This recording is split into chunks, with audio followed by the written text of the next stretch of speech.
Pak Irmawan, silakan. Terima kasih. Assalamualaikum warahmatullahi wabarakatuh. Yang kami hormati pimpinan, yang kami hormati Bapak Menteri beserta jajarannya, semua mitra kami yang berhadir pada kesempatan yang berbahagia ini. Pertama sekali saya ingin sampaikan pimpinan, saya ini adalah salah satu korban bencana. Karena dapil saya memang termasuk daerah yang sangat dahsyat dampak daripada banjir bandang kemarin, sehingga saya tahu persis kondisi yang ada di lapangan. Selanjutnya saya ingin ke Pak Menteri Desa dulu Pak. Tadi seperti yang Bapak sampaikan tadi, banyak desa-desa yang hanyut, yang hilang. Sudah tidak nampak wujudnya pun lagi. Maka oleh karena itu, tentu ini yang kita bangun tidak hanya pemukiman saja yang harus kita relokasi Pak. Saya pikir tata kelola pemerintahan desanya juga harus ada intervensi dari pemerintah, dari Kementerian Desa Pak. Termasuk juga membangun fisik infrastrukturnya Pak. Ini kalau kita tunggu pemerintah daerah untuk membangun fasilitas desa seperti kantor desa misalnya, ini saya pikir berapa tahun ke depan belum bisa dilaksanakan. Apalagi kita tahu fiskal daerah sekarang sangat terbatas. Itu satu Pak. Kemudian terkait dengan yang disampaikan oleh Pak Ijek tadi Pak. Karena beberapa waktu yang lalu kami juga melihat sudah terbitnya SK-TPP, yaitu tenaga pendamping profesional, sehingga di dalam SK yang diterbitkan itu banyak yang dievaluasi. Mungkin yang paling banyak itu di Sumatera Utara Pak Ijek, tapi di Aceh juga ada sekitar 100. Kalau saya tidak salah, dari 100 itu 9 karena memang mengundurkan diri lewat P3K, tapi yang 91 itu diberhentikan dengan alasan yang kita tidak paham, Pak.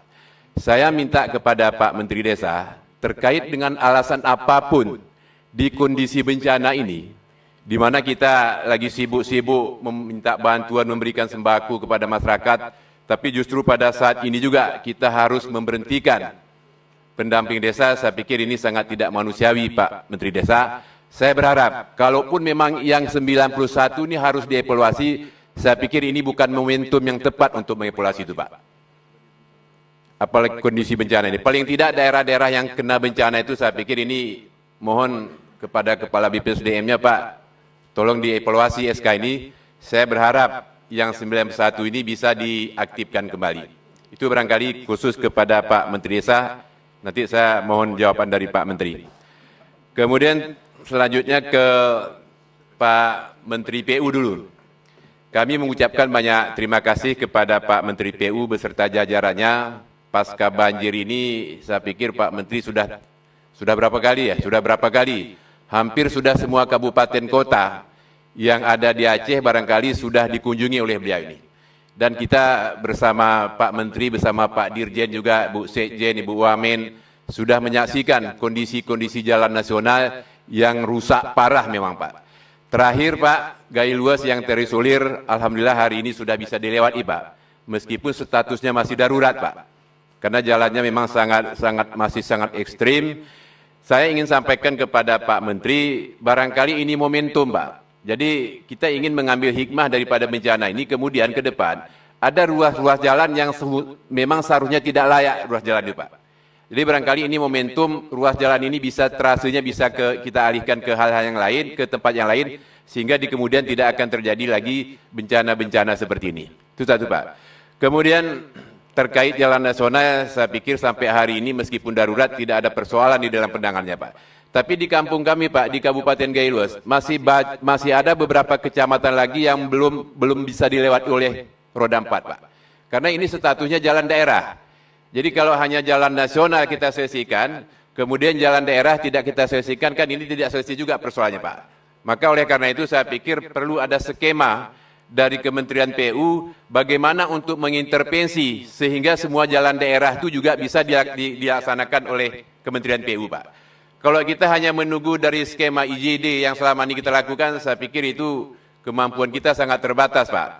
Tapi kalau tidak ditangani, dipastikan dengan fiskal daerah yang sangat rendah, dipastikan ruas jalan daerah itu Pak tidak akan pernah tertangani sampai kapanpun Pak, kalau pemerintahan pusat tidak hadir di dalam hal ini Pak. Itu terkait dengan jalan Pak. Kemudian terkait dengan daerah aliran sungai, tadi Pak Menteri sudah memaparkan di daerah muara karena terjadi sedimentasi sungai sudah dilakukan pengerukan. Maka saya berharap Pak, sepanjang hulunya tidak kita selesaikan, saya pikir tidak ada manfaat Pak yang muara ini kita selesaikan. Jadi saya kepingin seperti yang pernah kita diskusikan dengan Bapak, di hulu-hulunya, terutama di daerah pegunungan termasuk di kampung saya itu Pak, itu harus kita bangun apakah namanya cek dam atau apa segala, yang penting sehingga nanti sungai ini bisa kita kendalikan, sehingga tidak akan lagi membawa banjir yang dahsyat ke daerah-daerah pesisir yang ada di Aceh, seperti Temiang misalnya Pak. Itu kalau misalnya di hulunya tidak kita selesaikan, saya pikir besok hujan banjir datang lagi, banjir lagi Pak. Maka tidak cukup upaya kita hanya untuk menyelesaikan pengerukan di muara, tanpa kita harus menyelesaikan di hulunya juga harus kita selesaikan. Itu terkait dengan sungai.